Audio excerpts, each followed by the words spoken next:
All right, so let's look at more questions. Okay, now a GP has first term 2 and common ratio 3. Find a the seventh term, find a seventh term, and b sum of first seven terms, so we'll be solving these two.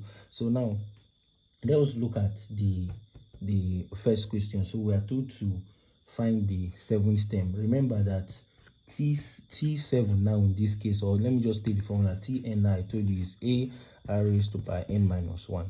So we are looking for the seventh term. So t7 will be a r n minus 1 will be 7 minus 1. Okay, so of course you know your a here is actually 2. All right, you are being told that a is 2, so you say 2. Your arrow is actually 3. All right, so you say 3 raised to the power 7 minus 1 here is 6. So if you do that, you have 2 brackets 729, which will give you 1458 once you calculate it. So you'll be having 1458 as your final answer. All right, so now let's look at sum of the 7 terms, the first 7 terms. All right, sum of first 7 terms. Let's look at that one as well.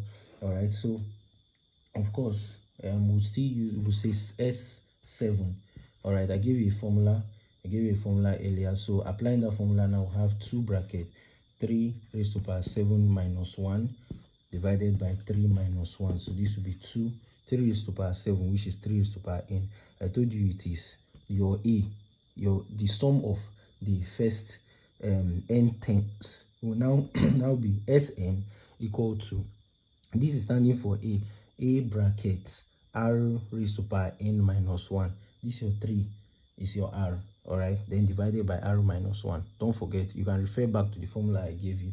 All right, so 2 brackets 3 raised to power 7 will give us 2187 minus 1.